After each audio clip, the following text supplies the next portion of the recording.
Hi students, in this video we are going to see simple differentiations using trigonometric formulas.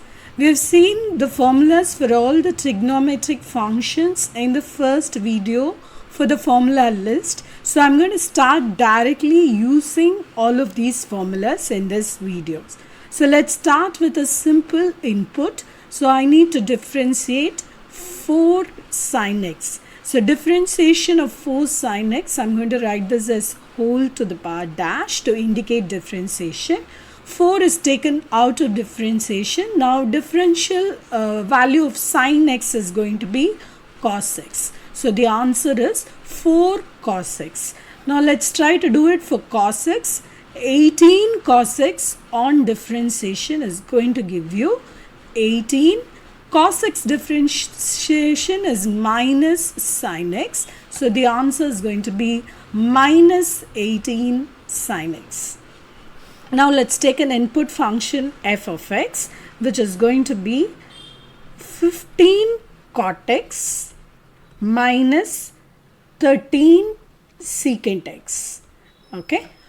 Cot x differentiation is minus cosecant squared x. So this is going to be minus 15 cosecant squared x. Let me write this as f dash x indicating differentiation.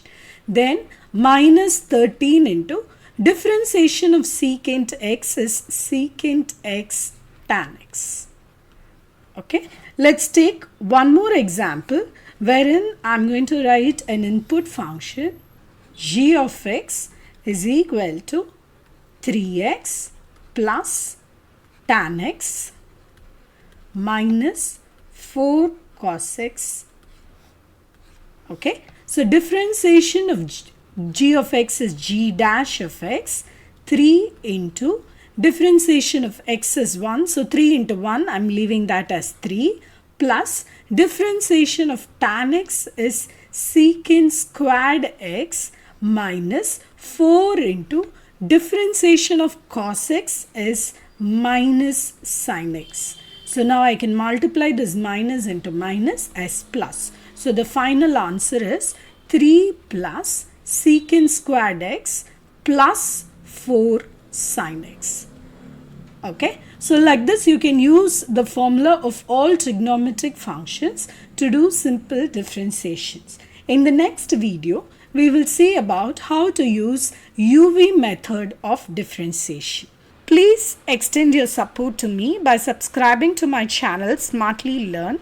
You can also reach out to me through my website www.smartlylearn.in for more practice worksheets. Thank you. See you in the next video. Bye.